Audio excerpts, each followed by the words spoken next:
Good morning, everyone. I'm back at the store today.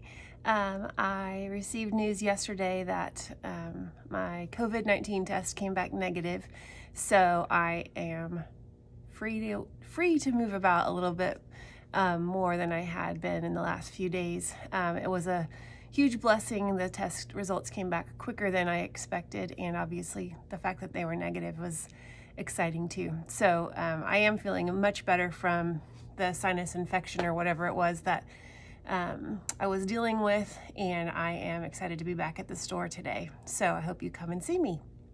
Thank you to the ladies here for holding down the fort for the last few days and just allowing me to rest.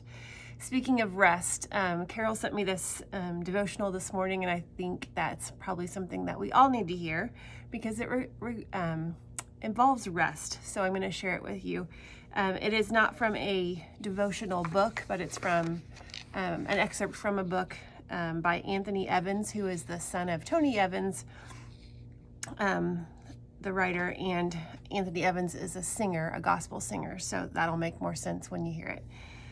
In returning and rest, you shall be saved. In quietness and trust shall be your strength. Isaiah 30:15. This is a vocal emergency, Dr. Gupta told me, her tone serious as the morning sun glared through her office blinds. You have done severe damage to your vocal cords. You cannot speak for the next 35 days. I sat there dazed, waiting to wake up, feeling for sure I was stuck in some terrible dream. My voice was my life, and now the doctor was saying I might possibly lose it all. The only thing I could think was, seriously? Now? How in the world could this happen to me? But just that quick, I realized, because you are constantly running in the red, Anthony. That's how. We were raised to believe in the power of hard work, and really that's the way I live best, busy. For me, hard work means getting on a plane every 3 or 4 days, multiple events, never being home, booking studio time on those precious few days when I am home, singing and pushing and doing all the small stuff it takes to keep your career above water. Some people think it's all glamour and spotlight, but what they don't understand is the lines are blurry. Work rarely stops. You don't clock in at 9 and out at 5. You work all day and then you work all night. You work all the time. Because if you do have an artistic career and you sleep at the wheel for 1 minute, pretty soon you don't have a career anymore. At some point, your body breaks down and you start getting sick, but there's no time to get sick. There's always a concert scheduled, an event booked, always someone needing a piece of your time. And you understand that going in. It's part of the price you pay. I'd been singing on the road and singing back home too, doing live shows and cutting vocals for various projects around LA. Never saying no. Keep pushing. That's the way. On a recent weekend, I had 4 ministry events scheduled in 2.5 days. Especially in worship, you want to give it all. You can't just phone it in. You're not singing about romance or cars. You are singing to the Most High God. You don't hold anything back. So I pushed through sick to sing and end up bruising my vocal cords. Laryngologist said the only way to heal my voice was through rest, the throat doctor. No quick fix medications or exercises or procedures, only rest. And in my case, more than a solid month of it.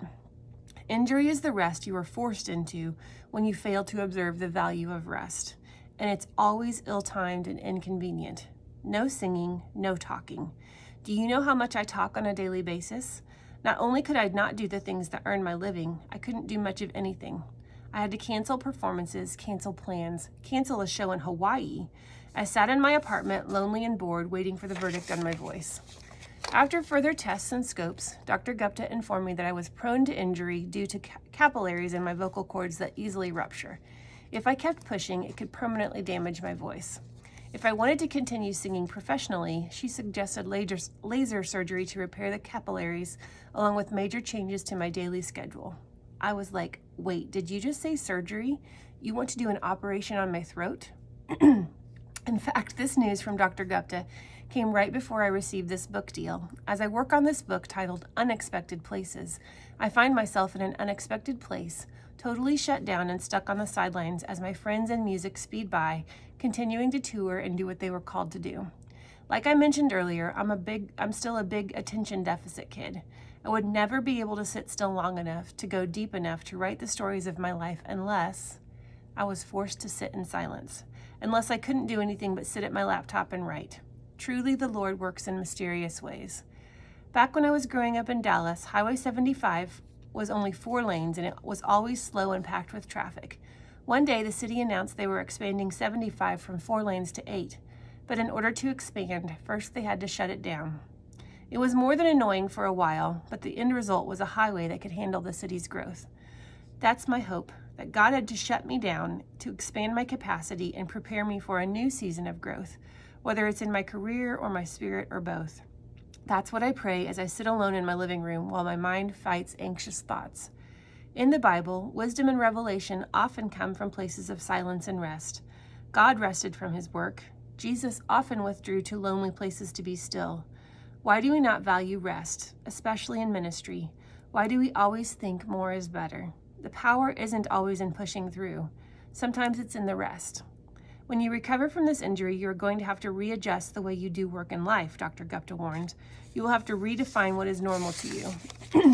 One cool thing about God is that he shows us so much about life through circumstances, even bad ones, especially the bad ones. That's what the word means by everything works together for the good. Good and bad both teach us. The lesson wasn't just about how to take care of my voice. When the doctor talked about bruised vocal cords, I thought about how there were parts of my spirit that had been damaged too. Life leaves bruises. There are places where you become prone to energy from multiple breaks, spots that are calloused over to protect from further pain. If you create a callus on your vocal cord, it changes the sound of your voice. It could possibly ruin your voice. There were places in my heart that had been changed from trying to push through, from failing to honor rest, from trying to follow the expected path instead of finding God's right way for me. Ministry and Christian living are not solely about achievement. It's not all in getting to the mountaintop with our hands in the air or how many people we can corral into church. Sometimes ministry can be more about creating places of push than a place of rest. Maybe that's why so many get hurt. I thought about that time in the Bible where Jesus visited Martha and Mary. One of my Bibles says Martha was the jittery type. I can relate. Mary was just hanging out and listening to Jesus, and Martha complained because there was so much work to do. Jesus told her to quit worrying about the details so much. Only one thing truly matters: get close to God. With 12 days left of forced silence, things were getting better, but I was still restless. I drove up the Pacific Coast Highway to my favorite little place where I can sit, stare at the ocean, and talk to God. Except I couldn't talk, so I had to listen. And as the sun dipped over the horizon and the waves crashed against the shore, my mind finally began to be still.